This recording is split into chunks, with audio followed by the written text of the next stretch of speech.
Welcome to the CFB Dynasty podcast with hosts Matt Knowles and Brian McElfish.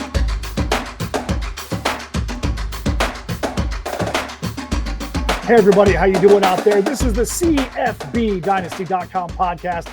As always, I'm your host Matt Knowles. Along with me this week, you have Brian McElfish and Mr. I'm not playing hooky this week, Doug Gravely. How you doing this week, guys? Good, I'm good, man. How are you doing?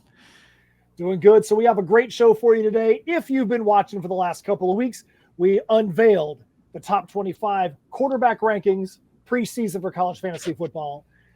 We've unveiled the running backs for college fantasy football this week. The logical step is, you guessed it, offensive lineman is where we're going this week. Yes, sir. You ready for that, Doug? Oh, I'm ready, buddy. No, just kidding. We're doing wide receivers. Wide receivers is where we're at this week. Very interesting. If you've watched some of the other shows this year, you can pretty much call out some of the guys that are going to be in the quarterbacks and running backs, wide receivers, a little bit more open as to who's going to make the list and who's going to jump into the list as the season goes on. So it's always a fun show. But before we get to that, we're going to talk about a few things. Doug, I want you to give us your excused absence reason for why you were not here last week. Give us a good reason, Doug. Why were you not on the show last week, sir? The only reason I can give, man, is I was trying to get my sexy back. I had to get a haircut, dude. So what you're saying is you were on assignment trying to uncover some additional news articles for us. You should have heard mine and my barber's conversation about sports, bro. Specifically college football. It was an hour-long conversation of stuff she had no idea what I was talking about. An hour? So we'll give you an excused absence for last week, but you better not do that again, sir. No problem. All right. So, B-Mac, how are you feeling today knowing that finally the thing you've been fighting for a decade, the college fantasy football playoff, finally has a schedule to go to 12 teams? Brutal, man. I hate it. It's happening. I know it, but I hate it. I think it's unnecessary. The thing that I hate the most, the schedule came out. That's cool. It's going to happen all within a month span, starting like 4 days or so right before Christmas, and then ending a week after the normal championship game. I love that they have the home games in the first round. I think that's going to be awesome. The one thing I dislike the most, being like a college football fan and love the home atmosphere, is all the bowl sites are going to be the rest of the way. So kind of is what it is. But I guess as you get into the last couple rounds, you definitely want that non-home field advantage, which is a significant advantage in college football. So the thing that I hate the most is how they did the 6 at-large bids only and 6 conference champions if they're not in the top 4. That just sucks to me. It's brutal. I know you like it, but I think go ahead. Tell us what you think about it, Matt. I absolutely love it. So if you've been a longtime viewer of these podcasts, if you go back 2 years ago, myself and Brian and Zach Tao were doing some shows, and we talked about this very topic. We talked about how to fix college football. And I said even then, I really wanted to see him expand the playoff, because I felt like if every other sport in the United States can do it, if every other sport in college sports can do it, if every other division in college football can do it, why does Division 1A college football not have a playoff? I feel like it's absolutely ludicrous to have a division where 80% of the schools go in every year knowing it is physically impossible for them to even have a shot at a national championship. If you're somebody that's in the Mountain West, if you're somebody that's in the Sun Belt, you shouldn't have the easiest path to get there. You shouldn't be able to be like, oh, well, if I win all my games, just like in Alabama, if they win all their games, I should have the same chance. No, you should have the last spot in the playoff and have to have the toughest path to get to a national championship. But you should at least be able to feel like, when you're going into recruiting, that you've got some kind of chance. Because how are you going to be University of South Florida, or how are you going to be Texas State and sell to a kid that, hey, the best chance you possibly have if you come to our school is to win our conference. You'll never be able to do anything but win our conference. You might have a chance to maybe go to a bowl game against a Power 5 school, but you're never going to have a chance in your entire life to win a national championship. And I like the fact that there's at least that small sliver that's out there. Doug, No, you're rubbing your hands together. Doug looks like a maniacal. Doug looks like a maniacal mastermind over there. What are you waiting to say, Doug? Oh man, I love the back and forth. This stuff's great. It's an egregious take. The only thing that is weird to me is you got like these teams that are independent, say Notre Dame, who has been there before, been a great team before. They're never going to win a conference. So, like, you know, they could have a great season and miss out because they're never going to be a conference winner or a division winner. So, well, they would get in, but they'd get in those top 6 in the potentially. Yeah, I'm just saying it's just large, weird. Yeah, I mean, there's some weird things about it, but I don't know. I mean, I guess we'll see how it goes and see. No, man, it just plain doesn't make any sense. Like if you consider, so we're gonna talk about the NFL draft a little bit, talk about some Devy prospects and whatnot. Consider the draft and look retroactively at it. You can see SEC, Big Ten dominate the draft. A lot of people look at recruiting rankings and they think, oh, it's just Big Ten homers or SEC homers. Well, the NFL draft's not going to lie. Like they kind of showcased that those rankings are pretty good statistically. If you're a 4-star or a 5-star, Pate went on about that. Josh Pate, like I think Sunday, and it's a really good little clip. It kind of shows you how good the 247 rankings are and On3 and the different recruiting services. But there's no Power 5. Even between that, you're talking FAU, you're talking USF. Like, there's not even a Power 5. Like, if you look at the Pac-12 and what they're going to be when USC and UCLA are gone, the Big Ten and the SEC schedules are not similar to what San Diego State, if they go into the Pac-12, are going to play. And it's certainly not what USF plays.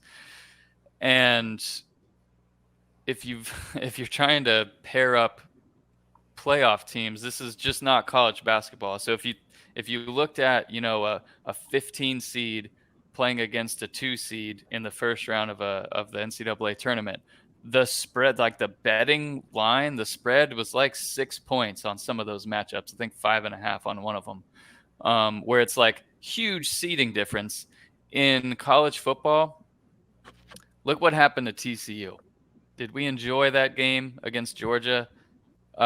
Maybe for a quarter if you're a Georgia fan, and then you were probably bored. And that's what you'll get. That's what you'll get if you have, you know, FAU going to play at 9-3 LSU or LSU going to FAU. It doesn't really matter. Like, I just think it's ludicrous the way that they value conference championships. I couldn't care less if you're a conference champion out of the Pac-12.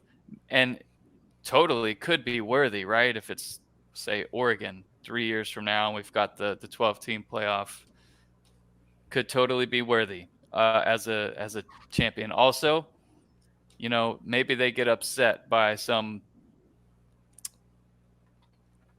whatever mid-level Pac-12 team, and they deserve a spot, really, because they beat San Diego State, potentially because they beat, you know, of the lower end Big 12 teams as compared to an SEC or who's adding Texas and Oklahoma, or a Big 12 who's adding UCLA and USC. Like, there is no, it's not fair, it's not even, but it's also part of just college football. And if you want the best teams in the playoff, you've got to look at strength of schedule different, and definitely differently than we do now. And There should be more at large. Like, I think it's just stupid to have the top 6 or whatever conference champions. So the one thing I'll say, it's no secret. I'm an ACC. I have an ACC lean in football.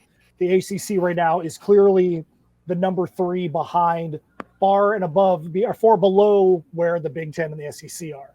So if you've got 6 conference champions and you've got 6 at large, and let's say the SEC has the best year they ever could, are you telling me that having 7 teams from the SEC versus these other 5 schools is not enough?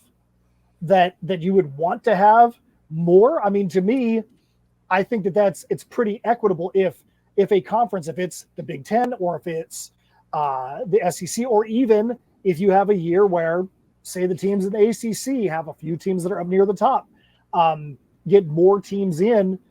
I think that it's equitable, because now it's not just an SEC playoff. It's a national championship. It's not a Southeastern playoff. It's not a North playoff. It's the whole country. So the whole country needs to be able to have an opportunity to have some sort of representation in there. I mean, you look at, and I think the outliers will, though, in the top 12, if there are. I just think it's lunacy to lock in anyone from any conference. I think that part is stupid. Like, I agree, there are the outliers, the Boise State special years. With enough at-larges, they'll be in the top 12. They'll get in. But I just think locking it in is the dumb part. Yeah, I think that having 6 conference champions is good, because that's probably the only place that you're going to get a team from the outside that's going to come in. I don't think you're going to ever see a non-group of 5 conference team that's going to be good enough to get into the top 12 and not be a conference champion. So I think that that's the only way that they could assure that you're going to have one team from outside that area that's going to have a chance to be able to get into that playoff. And I think that's last year would have been Tulane. Tulane would have been the number 12 team, and Tulane won their bowl game. Who knows where Tulane goes? Tulane could have been a better matchup than TCU. I'm not saying that they were, but at least if we had the playoff in form last year, we would have been able to see if that was the case. And to me, one of the things that people love in sports, they love Cinderellas. If you're not somebody that is a fan of a power team, if you're not an Alabama fan, you're not an Ohio State fan, you love to see the Cinderella story. You love to see the teams so to me, I feel like that at least gives that small sliver that once every few years there might be a Cinderella that's going to have a chance to get up there.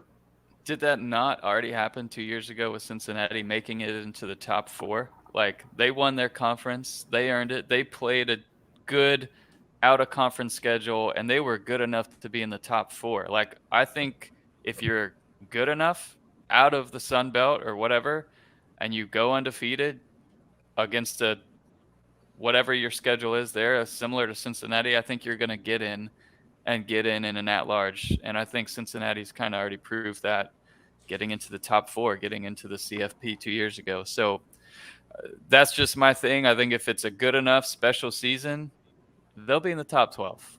They'll get an at-large.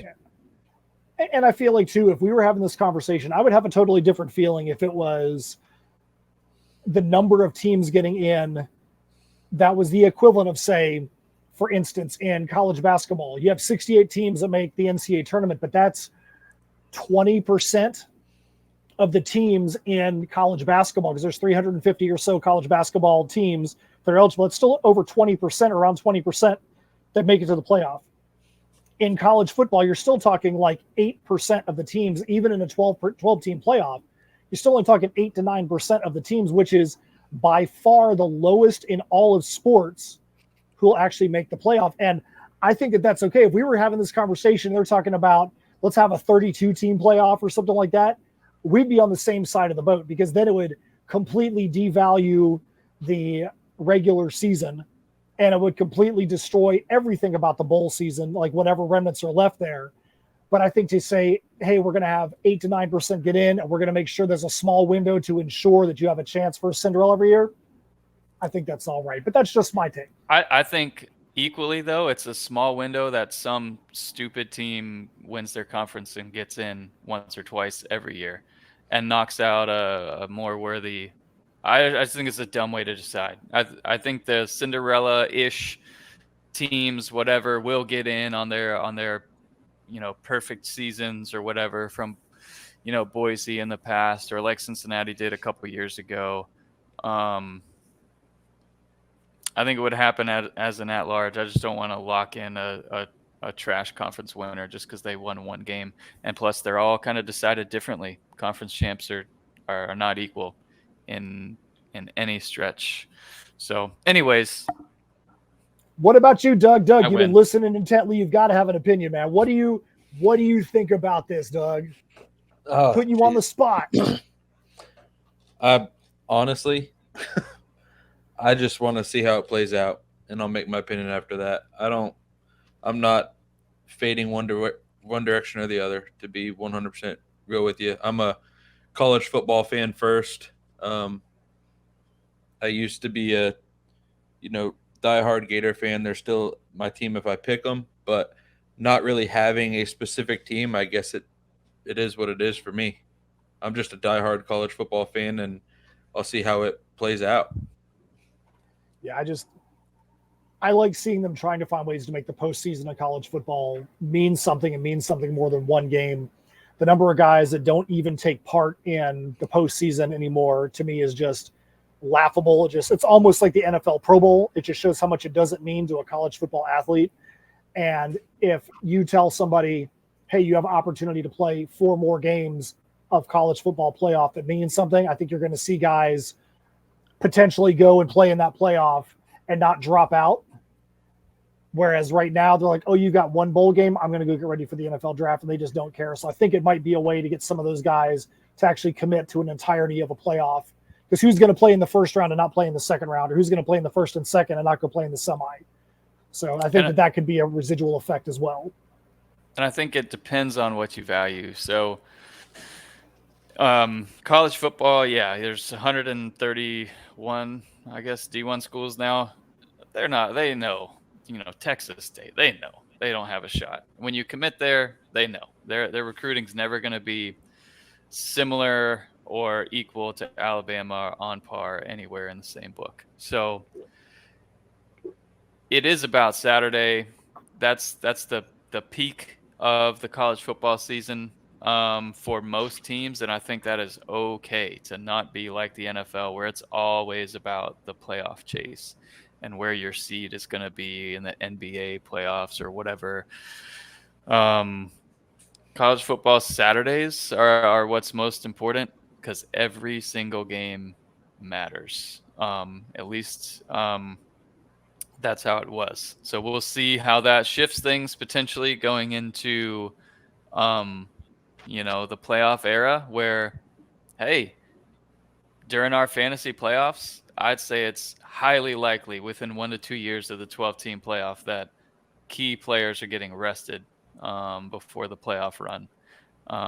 That's true. There could be a lot of residual effects. You're right. Yeah. All right. With that being said, this past weekend, we'll cover this really quickly. This past weekend, we had the NFL draft, and I think we're probably going to end up doing an entire show on this at some point. But in the Devy world, when you have your guys in college fantasy, you want to make sure that you've picked guys that are going to be able to do something in the pros. What were your guys' thoughts about where, just quickly, anybody off the top of your head that actually went to a good landing spot, guys that are in a good position as they go into the NFL draft, or as they go into the NFL to be able to make some noise?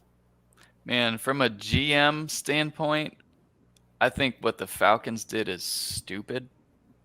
I love Bijan. He is going to kill it there for fantasy. It's like an elite position for him to be in. I think they were like first in yards per carry. They were like top 3 in all these like prime rushing statistics with their rookie that they had from last year, with way less draft capital than the 8th pick of the draft and a bunch of other needs that they have on that team. But that's an elite landing spot for him in the first round. let's see who else do we have going in the first round. Quentin Johnston, I think, going to the Chargers, where they've got Keenan Allen, 31, 32 years old and often injured. Same with oh no, what's the other guy that they have on the Williams? Other receiver, Williams, whatever. I think Johnston's going to get Mike Williams. Yeah, he's hurt a lot, and Johnston's going to have an opportunity early on. And then Jordan Addison, I think he's in a great spot to be that wide receiver 2 behind Justin Jefferson. And lastly, Kincaid. Like, it couldn't be much of a better spot for Dalton Kincaid than the Bills in that offense. I think the Lions have got a soft spot for Dan Campbell. If you guys watched him last year on the NFL preseason broadcast and whatnot, Dan Campbell, just a good guy. I love being able to see him be able to turn that team around. I think that the Lions had a ridiculously good draft. The offensive talent they got, Jahmyr Gibbs, Sam Laporta, Hendon Hooker. I think those are all going to be really good spots for them in the future. I think it gives Hooker a chance to be able to recover from his injury and potentially be able to be somebody. And you're talking about a quarterback. They made a big deal about the 3 quarterbacks in the first 4 picks. But I think that Hendon Hooker being there behind Goff, having a chance to heal up and learn and become a part of that evolving offense, it could be a great, great spot for him. Can I give you the worst real quick before Doug goes here? Brian, what do you think was the worst landing spot in fantasy football? Zach Charbonnet for Seattle, man, goes in the 2nd round, so good draft capital there. But then he's going, in a timeshare. What really sucks in our league is that Mike Davis has both of those running backs for Seattle. So he had like a great fantasy asset in college, great fantasy asset in the pros, and now they're both watered down a lot for him. So not going to shed any tears for Mike Davis, but it does suck. So Doug, what are your thoughts when you have, and it doesn't have to be anything deep. It's just, hey, when you remember thinking about the draft last weekend, and you're like, oh, I like the position of that guy or position of that guy. What are the things that stuck out to you?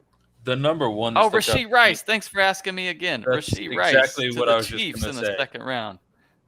But I didn't let you. Because Brian likes to get his voice heard all the time, and that's why he runs a podcast, man. Becoming the Brian show, but it's fine. And I know I was gone last week, so it's fine. Cut me off a couple of times, whatever. But my number one was going to be Rashee Rice for sure, going to Kansas City. I mean, they've got Tony, but he's got hamstrings that are made of silly string, so we'll see what happens there. But I liked Luke Schoonmaker going to Dallas without them having a tight end to really go to there. I think the Michigan tight end could potentially be really good. One of the puzzling ones for me, and I guess, we'll see what happens there, but was Kendre Miller going to the Saints. That could be great for him, though. I'm not sure how I feel about it. I know, they're kind of in a rebuilding phase. I know Kamara has some off-the-field issues sometimes, things like that. But we'll see what happens there. But one of the other ones that I really liked was a round 3 pick. Was Tank Dell going to the Rams. Yes, I think that could be a really good spot for him. I'm in agreement with you. As long as they get their just general offensive issues figured out, I think Tank Dell could be a really positive route runner, just a positive addition to that team for sure. Yep. Well, this will probably be the only time in the CFBDynasty.com college fantasy football podcast that I'll ever be able to say anything about this guy. But the best named dude in the entire draft, drafted by the Cowboys, round 3, pick 27, linebacker DeMarvion Overshown. That is a name right there, man. That's the all-name team right there. DeMarvion Overshown. DeMarvion Overshown. And I will say this as a Miami Dolphin fan, true and true. I can't stand seeing the Patriots or the Bills or the Jets pick guys that I really like, and seeing my boy Israel Abanikanda go to the Jets after the Jets got my running back from NC State last year. I'm like, come on, New York. I think that the Jets are putting together a really solid team. I am not as high on the Aaron Rodgers going to New York thing as everybody else is after the way that the Packers were the last year or so. But I feel like they are making all the moves. They made some great moves on defense last year, great moves on offense this year. I think, as much as I hate to say it, I think that the Jets are clearly going to be the third best team in the AFC East this year, far and above the Patriots, and then you're going to have the Dolphins in 2 and the Bills at 1. I do love the fact that the Dolphins got A-Chain B-Mac. I thought about you when the Dolphins made that pick. I actually was predicting, I'm like, oh, can we get A-Chain at this pick? Because I know how much you liked, I know how much you loved A-Chain in college, and the Dolphins are continuing to try and make the track team. They've got 4 of the fastest guys in the entire NFL on that squad. Dude, yeah. They're going to be fun to watch. Yeah, for sure. They're going to be fun to watch. I traded A-Chain last year to get Milroe as a handcuff for Bryce Young when he was down, and I love Milroe's talent, but now they've got 5 former 4+ star quarterbacks. No idea what's going to happen there. I guess lastly for the draft, I am excited to kind of see how that Jags backfield takes place. I really like Tank Bigsby a lot, and they took him in the 3rd round to see him up against Travis Etienne. It's going to be interesting because Tank's a beast. He's really good. He's been playing for a struggling Auburn team. We saw what happened with Bo Nix taking off. I think Tank was undervalued. I think he can be really good. There's a lot of people who are already saying that could potentially be a really scary 1-2 punch no matter what, with Etienne and Tank there. So that could be super fun to watch. My last thing on the draft is, and this is kind of a fantasy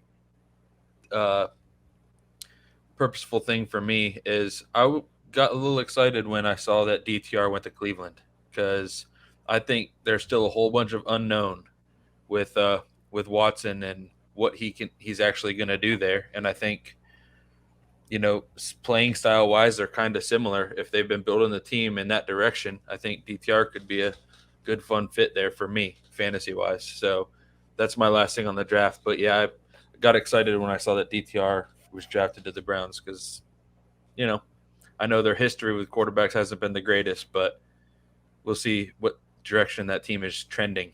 So I think the other thing too is that as fans, we get caught up in who's going in the first, who's going in the second.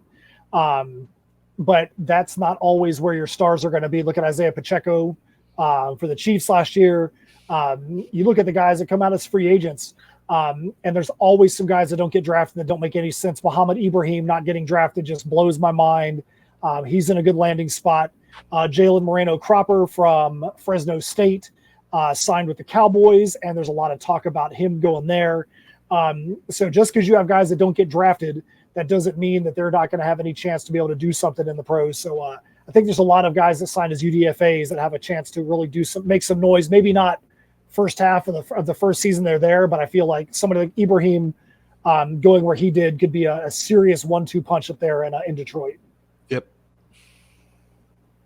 That being said, we are already halfway through this show. We haven't even gotten to the topic at hand, which is the preseason rankings for the top 25 wide receivers. We had to make a quick change right before the show came on, Doug. It actually has refreshed on the site. So it's actually showing up now for you there, man. Perfect. So we're going to go through the top 25. We're going to do exactly what we've done for the last few weeks. We're going to talk about this in chunks, starting at 25, moving upwards. So without further ado, 25 to 21, you got a Rondé Gadsden Jr., the second from Syracuse. Antonio Williams for Clemson at 24. Antoine Wells for South Carolina. You got Joshua Cephas at UTSA. And then number 21, Michael Sturdivant from UCLA at 21. BMAC, Doug, who do you want to call out in that group from 21 to 25? My favorite, and I've said this every week, is going to be Sturdivant on that group. I I think Cephas has the potential to be even higher, especially with the transfer announcement a couple days ago, which we'll talk about him here in a little bit. But my favorite from that group is still Sturdivant. He's got the size. He's just showed what he can do as a freshman, and I think he's got better potential in UCLA. So he's probably my favorite from that group. I think Gadsden's really good. Obviously, great size, and he's going to be a solid Devi target. And we'll see if he can improve and maximize his fantasy upside. I really like Antonio Williams and what he could potentially be in that Clemson offense. We'll see if he gets favored or if the new OC might favor receivers a little differently with a new offensive scheme. So it's going to be interesting to see if he can build on that last year where he was really great as a freshman. Great speed, great hands. And then we've got Wells there and Cephas. Yeah, I think Cephas can potentially be really good. UTSA last year, as we were going through the season, the rankings, Matt and I were always talking about, Cephas and Clark and Franklin. All these UTSA guys were oddly consistent. And, some of them could have their blow-up games. And with Sakari Franklin entering the portal, Doug told me he's visiting Georgia this week. Oregon this week. No, it hasn't been said that he's visiting, but there's a lot of rumors going around because the former OC is now the OC at Oregon. So, and apparently they still are very active with each other on Twitter. So, who knows? Yeah, in that group, the one that is the most interesting to me is Aronde Gadsden. Syracuse last year started off the season hot, and then they absolutely got a flat tire. But they got to the Clemson game, and Syracuse just was not the same after the second half of that Clemson game, and all of their offensive production players, pretty much tanked after that point. So will Aronde Gadsden be able to get back to the level that got him into some national prominence? Before that, he's a great receiver, great hands, just like his dad. So it'd be interesting to see if he can rise up the rankings there a little bit. Definitely. All right, so moving on to 20 through 16, starting at number 20, Tony Franklin from Oregon. Number 19, Jerron Bradley from Texas Tech. 18, Xavier Worthy at Texas. 17, Jordan Curley from SMU. And at 16, Sam Wiglas from Ohio, from the Bobcats. Who do you guys want to call out in that 20 to 16 group? Oh, man. There's a couple. I like Troy Franklin. I've liked him since I drafted him in college. I could see him, being even higher than 20 by the time the season's over, depending on, if Bo Nix has another good season or if it was, a fluke. There's a lot of people that are still kind of iffy about Bo Nix, but I think it really just depends on the quarterback play and the offensive line there and seeing what they can do. But, man, I'm a fan of Curley, I think, on this list for SMU. If he can stay healthy, I think he's got all the tools to help SMU pick up right where they left off. I like Curley a lot. I can't disagree. I think Curley's got elite potential here. But I'm ready to get hurt again. All right, give me a healthy Xavier Worthy and Texas with Quinn Ewers. I think they're ready to break out, but will they? That's been Texas always loves to say they're back, but are they really? We'll see. I hope there's a different receiver in that Texas spot, but fantasy purposes. That is the thing, though.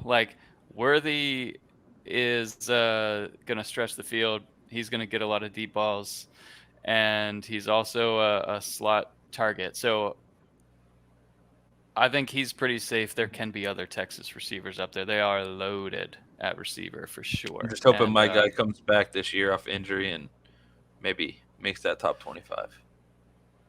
He could. So tell everybody out there why you have that Ohio receiver ranked so high. That's a name that you and I never talked about at all last year, BMAC. Why do you have him so high up there as a senior? Yeah, I mean, he's solid. He's got He's going to be wide receiver 1 there in a solid offense, and 14.5 fantasy points last year. I think that's just going to improve this year in his last year of college football. All right, so moving on, let's go to 15 down to 11. At 15, you got Dorian Singer from USC. At 14, one of Doug's favorite guys in all of college football, Squirrel White at Tennessee. At 13, you've got Jamari Thrash from Louisville. At 12, you've got Jalen McMillan from Washington. And then at 11, Matthew Golden from Houston. Who do you guys want to call out in that group? Go ahead, B. So Singer is a tough one because you don't really know who's going to take over out of that USC receiver core. So we'll see. But he, as a true freshman at Arizona, averaged almost 15 a game. And, in that USC offense, if he becomes the lead guy, he's got potential to be higher. Squirrel White, he's going to be featured deep. He's going to be featured in the middle of the field, like all over the place. So I like White, whereas, he's not the red zone target Brew McCoy is. He's going to get plenty of deep shots in that Tennessee offense. And you saw it in the bowl game. If you didn't watch the highlights, we posted a Joe Milton highlights just showing him off in that bowl game with all the graduated receivers, didn't even play. So you get to see a little preview of what this Tennessee offense is going to be like in 2023. And Squirrel White had a heck of a game. Don't want to base it all on one game, but I think he's going to be really good. And McMillan, Washington, they're super good. But I like Gordy's boy, Matthew Golden. Great draft pick by Gordy last year. Kind of a surprisingly early selection in our draft, and had some foresight because now, like the guy you called out earlier, Tank Dell being gone, and that Houston offense, we don't exactly know who the quarterback's going to be, but we know who the coach is, and they're going to throw it around. And Golden's going to be wide receiver 1, could totally be higher by the time the season comes around. Agreed. Yeah, and Matt, you kind of called me out. Obviously, I'm going to go with Squirrel White on this list. I mean, hey, I'm listening, man. I'm paying attention. You love some Squirrel White, man. If I don't know that, I haven't been listening to the last few shows, man. You are 100% correct. I mean, the problem is other people in our league are listening to this too, which is fine. He's not the biggest dude. I think he's listed at 5'10", like 170 or something. But obviously, we've seen especially in college football, that doesn't really tend to matter too much sometimes. But just that Tennessee offense in general, I don't think it's a fluke that, the receivers tend to be open. It feels like 85% of the time. And I feel like Squirrel White's one of those receivers that's going to benefit and be open 85% of the time. And they have said that his spring this year has been incredible. So, we'll see what happens, but he's definitely my pick. And just for name purposes too, I mean, come on, dude. How can you not root for somebody with the nickname Squirrel? But I think he's probably my pick in this list. Just like I said, and just the Tennessee offense alone makes him an exciting prospect to watch. I wish we had like a little squirrel sound, whatever that would be, that we could play when we mention Squirrel White. It's a weird sound. I don't even know what it is, and I'm not going to try it. So, all right. With that being said, we're going to move on. Now we're going to go from 10 all the way to 6. At 10, you got Derwin Burgess. At 9, you got Torrey Horton. At 8, UTSA DeCorian Clark moves all the way up to 8. At 7, you got Jacob Cowing. At 6, you get the TBD of Zachary Franklin. The reason why Zachary Franklin has that TBD is the reason why DeCorian Clark goes all the way up to 8. Let's talk about this craziness in this group from 10 to 6. Rankings changing quickly because of that. Like I said, we had to make some changes right before we got on this show because of transfers and things of that nature. So, B-Mac, Doug, why do you feel that DeCorian Clark jumps all the way up to 8? And also, as the tack onto that, how are you able to leave Zachary Franklin at 6 with the TBD when we don't even know where he's going? What if he goes to a spot that doesn't suit him well? What if he makes a bad decision there? Yeah, we'll just move him. We've seen players hop in the portal and then hop back to their team. So we'll see if he's a dipper or a flipper, as they say. But the reason, let's see, we've got Clark up there at 16.5 fantasy points per game. You would take that, right, on your fantasy team all day long as a wide receiver too.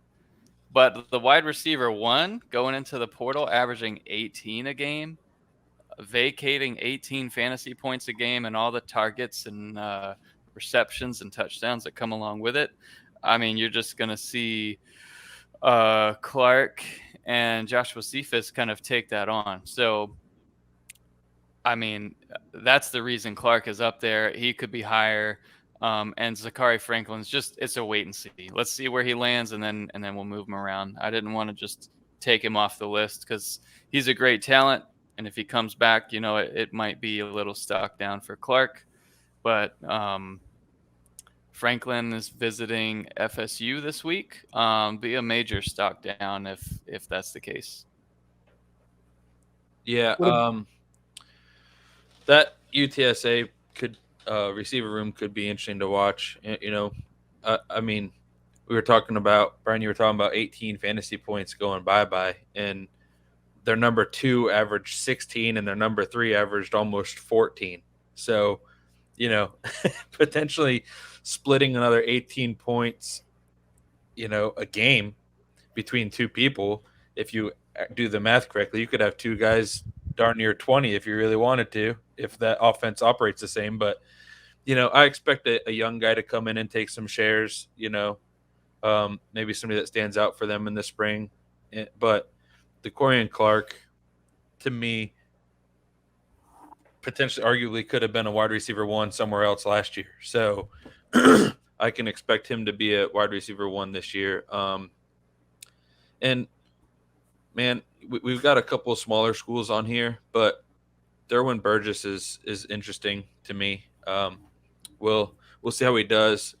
Just in some film that I've watched, he's looked really good, and we'll see how that offense works. But Burgess could be fun this year to watch too. Yeah, I think we've got to give a little love to the consistency from Jacob Cowing and him returning to Arizona. Be easily the guy this year. But he had 31 receptions at UTEP as a freshman, 41 as a sophomore, 69 receptions at UTEP, 1,300 yards and 7 touchdowns as a junior. And then I keep saying junior, sophomore, like that matters. Whatever. His 4th season at Arizona, 85 catches, 1,000 yards, 7 touchdowns.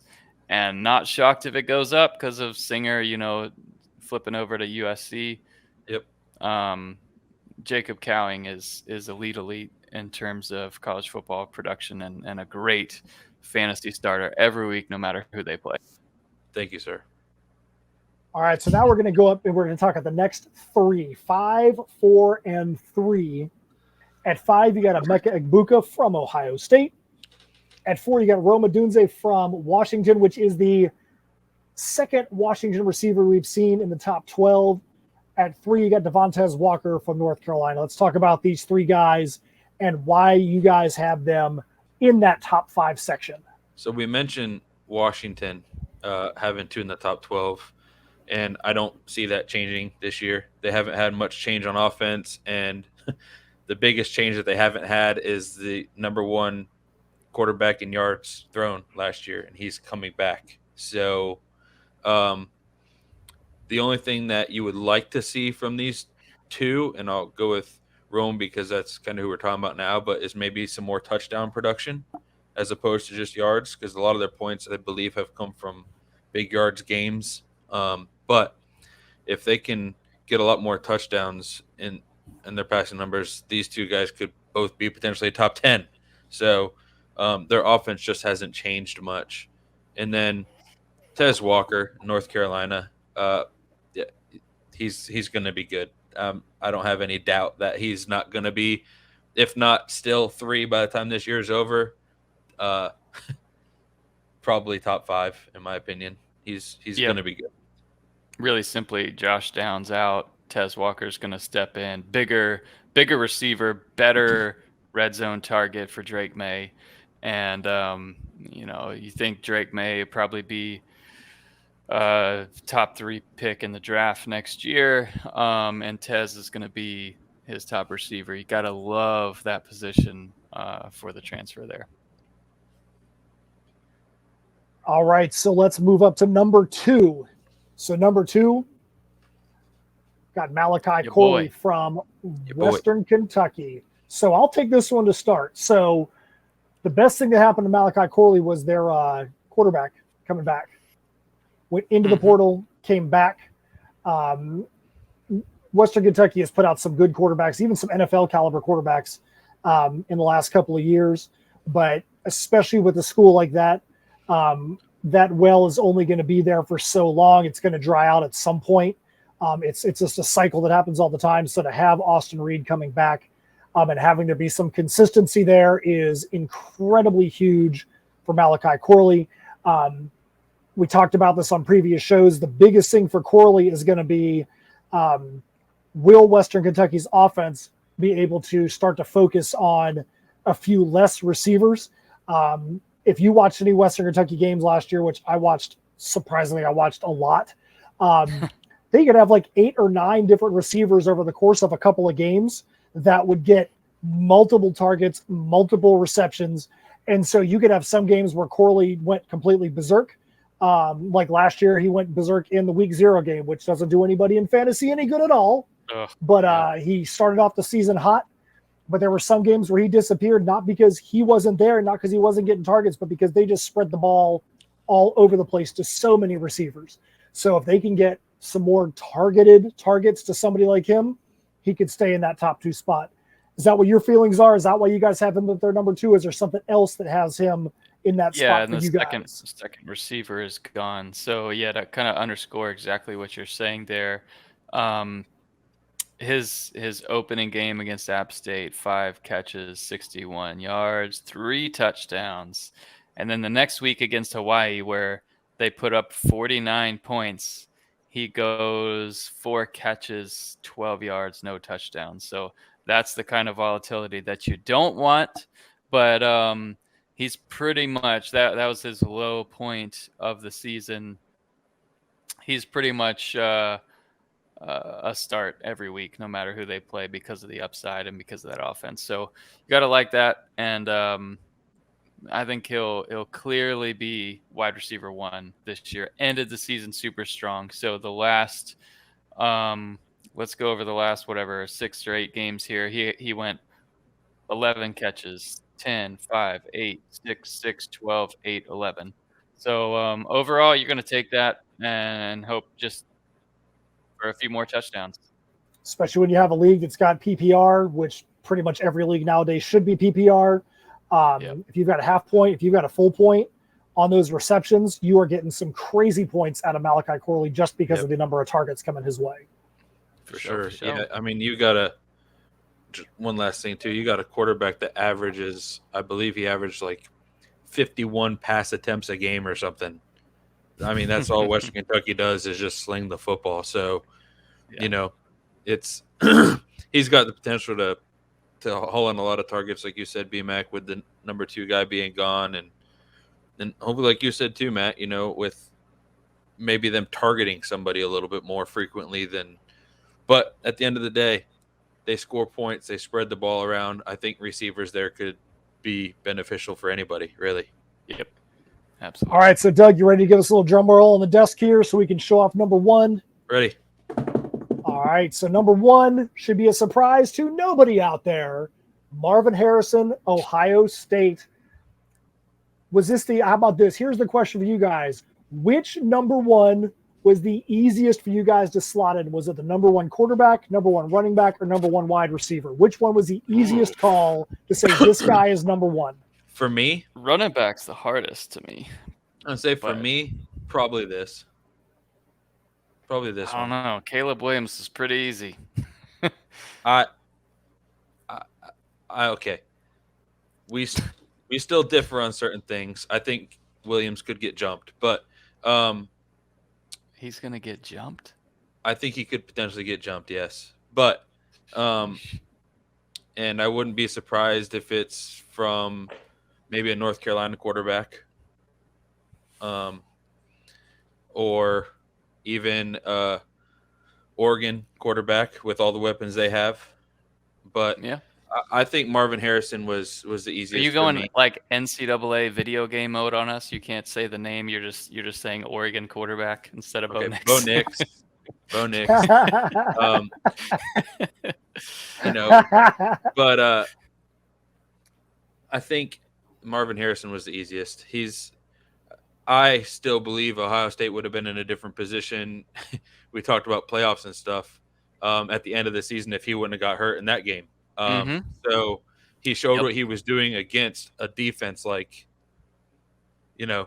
Georgia, and he doesn't play defenses like that. So showing what he could do against them compared to the defenses he plays against every week, I don't think this was a hard decision at all. So totally agree. Easy decision. Marvin Harrison Jr. He'll be a top 5 pick in the draft next year. Like he's just so good. It doesn't even matter who's playing quarterback for them. Like he's going to get his. Yeah, they're already saying potentially one of the most complete receivers in the last 10 years. I mean, yeah. Just look at his pedigree, of course. I was gonna say, if he's anything like his dad, you're not missing out. So, I mean, come on. Yeah, now. This part is weird, Matt. I got to be honest. Like, I've known you. We've been friends for quite a while. It's weird having these juniors come across, the sons of the people we used to talk about and draft forever ago. Absolutely. I just saw an interesting one the other day. I mean, he's not really a fantasy guy because he's on defense, but Brian Urlacher's son is now playing in college. Like, that's some crazy stuff. Weird. Joey Porter Jr., Troy Vincent Jr. Drafted. I mean, these are guys that were around when me and BMAC started playing fantasy together. Yeah. Yep. Yeah. So Marvin Harrison is going to be a force. So I think one of the most interesting things, if you look at this list in comparison to the running backs and quarterbacks, we talked about at the beginning of this show, SEC domination, SEC this, SEC that, all the people they put into the draft. This just goes to show that wide receiver is probably the most volatile position in college fantasy sports. There are only, correct me if I'm wrong, 2 wide receivers out of the SEC that make this initial top 25, and they don't even get in until 14. The SEC is very down this year when it comes to preseason rankings, when it comes to wide receivers. Will it stay that way? Probably not, because you're going to have guys that are going to jump into the rankings as the season goes in. But you look at the schools that have got wide receivers in here, you've only got Tennessee and South Carolina. Other than that, the SEC is out when it comes to the top 25, unless I miss somebody. And I just think that goes to show that fantasy sports, getting a good college fantasy roster does not always equate to the best teams, does not always equate to Devy as well. Yeah, and you'll see some of them in our Devy rankings. That's next, I think. So we're going to hit combined tight ends into this one real quick, right? And just maybe go over just a line or two of the tight end rankings without kind of going through all of them. Hey, that's not in my contract to do that. Oh my goodness, we're going to jump it over the tight ends. We're packing a lot into this show, packing a lot in. Yeah, let's just pack it in. We've got 15 live on the site. Matt, if you want to run through them. I'm there. So as a bonus segment, we're going to talk about not only the NFL draft, not only the college football playoff, not only wide receivers, we are going to throw in tight ends today. So this is the biggest podcast ever in the history of CFBDynasty.com. Let's go on over to tight ends. It's only because we're a show behind. So here we go. All right. So we're just going to quickly cover, we got the top 15 up there. We're going to quickly cover 15 through 6 in this first group. You got Jaheim Bell from Florida State at 15, Benjamin Jurosik from Stanford at 14, Brevin Spann-Ford from Minnesota at 13. Theo Johnson, Penn State at 12. Is that Corey Dykes, Maryland at 11. Jalen Conyers from New Mexico at 10. Luke Lachey from Iowa at 9. Caden Prieskorn from Ole Miss at 8. CJ Dupree from Alabama at 7. Cade Stover, Ohio State at 6. Who in there do you guys want to call out? If you're somebody that is a fantasy football player, there's not a lot of names in there that you've probably heard of right now. There was a ton of tight ends that came out into the NFL draft this year. That's a lot of new names in there this year. And a lot of transfers at the tight end position this year too. I think you got to like number 9. You got to like what Iowa does at tight end. It feels like every year. They may not have the best offense in the world, which they definitely don't, but their tight ends always seem to find a way to just keep playing. So Iowa produces some really good tight ends. Bell at FSU could be really fun. I don't really know what they're going to do because they got another good tight end recruit there. But I'm definitely a fan of the Iowa tight end for Luke. I think he's going to be one to watch. Yeah, and the only thing I wanted to call out is Jalen Conyers. He's at Arizona State. I don't know why the wrong logo's there. We'll figure that one out. But Conyers is having a great spring. Had some good highlights that I've seen come across Twitter. So that's really it. We can get to the top 5. All right, so in top 5, this one here, I think that the number 1 we get there is probably the easiest out of quarterbacks, running backs, wide receivers, tight ends. Probably. But you got at 5, SMU, RJ Maryland. You got Bryson Nesbitt for North Carolina. Jatavian Sanders for Texas at 3. Brant Kuithe for Utah at 2. And then you got Brock Bowers, easiest pick for number 1 out of all 4 at number 1. Let's talk about those top 5. Why do you guys have those guys up as high as you do? Is it because they've impressed you, or because there's just a lot of void, a lot of vacuum there from the guys that left? They're just impressive tight ends in general. Like go with Brant Kuithe, for example, out of Utah. I mean, he was expected to be the guy at Utah. It got, battled injuries and stuff, but even when he played, he still looked good. So, he's going to be filling that Kincaid void, and I think he's just as good as anybody else to be able to fill that void there. Kuithe was a starter, crushed it against Florida early on in the season, was averaging 17 fantasy points a game. He was right there with Bowers in points per game for fantasy because Utah loves to use the tight end. And I like Kuithe there a lot. Yep. And I think same goes for Sanders at 3.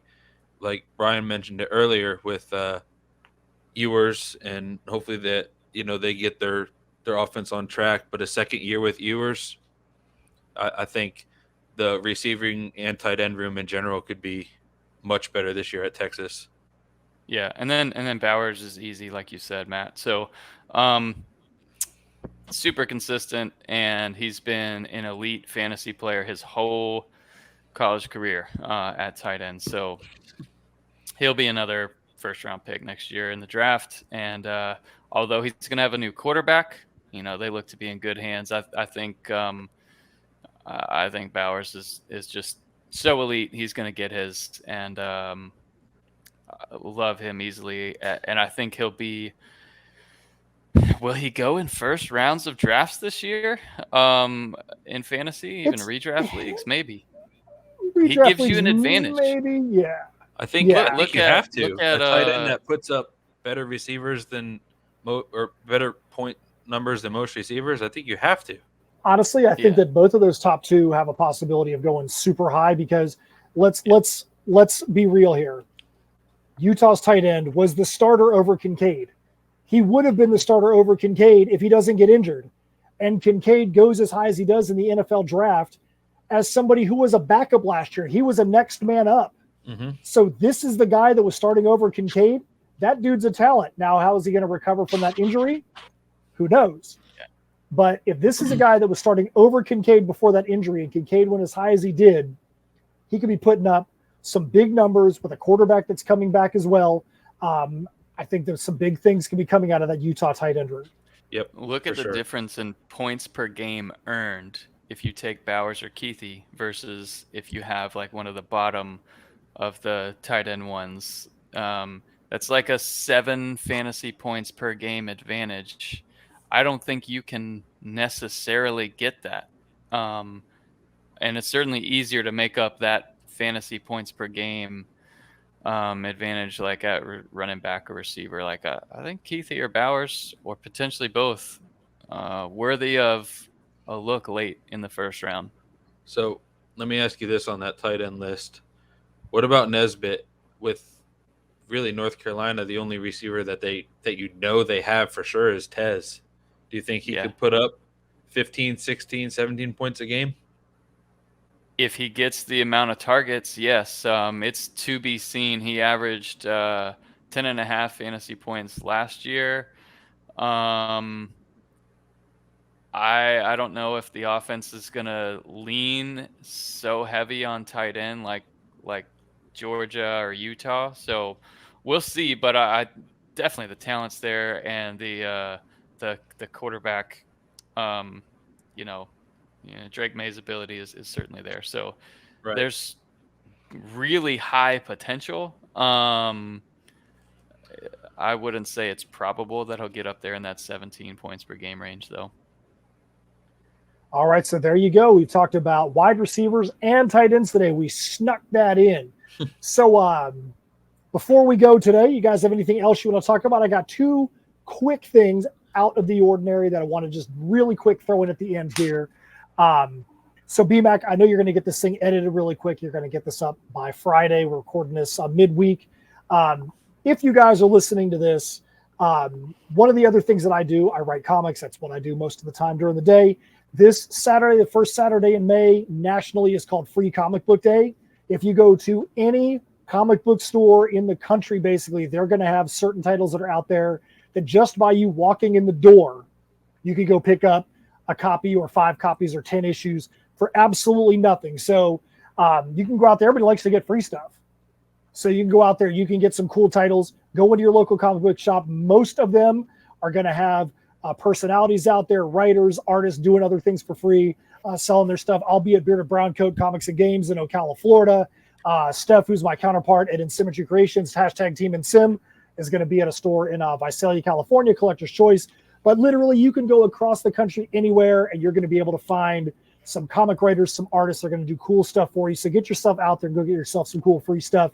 The other thing I want to say, which is something that blew my mind yesterday, one of the other things I do, I am the PA announcer, the in-stadium MC for the Villages SC USL League 2 soccer team.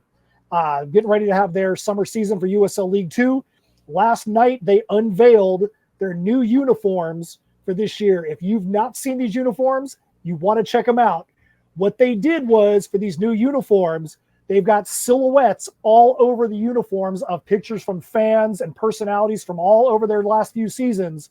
And literally, right on their chest, you can clearly tell, they even pointed out in their video, I am on their jersey. I am on the freaking jersey. Awesome. I blew my mind. The Villages SC has got probably 100 players, fans, staff, whatever on the jersey, but I am in a prominent position on the chest right there on the Villages SC game day jersey this year. That blows my freaking mind. What an insane original concept. Doug, Brian, what do you think about that? How cool is that? That is sweet, super cool, man. That's pretty sweet. Hey, I actually walked into I was in Charleston, South Carolina. Actually, on the way to Charleston, we were in Savannah, Georgia for lunch, and walked into a comic shop because my kid likes Sonic, and there was a bunch of Sonic stuff there, so I was checking it out. And then I ran into these old video games. They had a bunch of these old college football video games. So I posted about it and showed it on TikTok and Instagram Reels. You can follow us there. It would be awesome if you guys subscribe to us. That means a lot to us. But the video games are cool. I'm going to try and figure out a way to get these old college football video games up on the wall very soon. Yeah, that's a good point too, because most of these comic stores nowadays, it's not just comics. It's pop culture stuff. It's It's Funko Pops, it's video games, it's games, it's old consoles, it's the stuff that you used to play that's been refurbished and reconditioned, so you can go get a brand new, NES system there. It's been they were all like refurbished. $8 too. I picked up 8 old college football games. That is pretty wild. So I feel like we've had a really good show, Doug. Really glad to have you back this week. Thanks, after the unscheduled mani-pedi from last week. Looking forward to next week's show. BMAC, what is next week's show going to be on? We're going Devi quarterbacks next week. And that's going to be exciting. interesting to see, because if you're someone like what we do in CFB Dynasty in the home league, you're not just drafting for your college season. You're drafting because you want to have guys that can get you college points, but also can be studs on the pro side. So you're going to see some rankings that are going to be a little bit different when you go from seasonal to Devi, and that's going to be fun, because that's something where a lot of the guys like in our league or an MVP Pro, the other local league that I'm in, that's going to be a lot where the guys are going to focus, because you need to make sure that you've got guys that are going to translate over. We just had the NFL draft. My team did not have a whole lot of guys that got drafted this year. That's going to hurt. There's other guys that had 8 to 9 guys that are going on to their pro team. So you got to make sure you're drafting to restock that pro team, or you're in some trouble. So I got to see what I can do. I got to get some trades. Got to be able to go get some good value from people. I can't trade to BMAC because he doesn't have a lot of pro value. Maybe I go to Doug and see if I can get some people from Doug's team. I don't know. Doug has some pro value. Doug's got some. A guy all right, well, that is it. All the time. You better. Well, that is it for the CFBDynasty.com a fantasy football podcast this week. On behalf of Brian McElfresh and Doug Gravely, my name is Matt Knowles. We thank you guys for watching and listening. See ya. See y'all.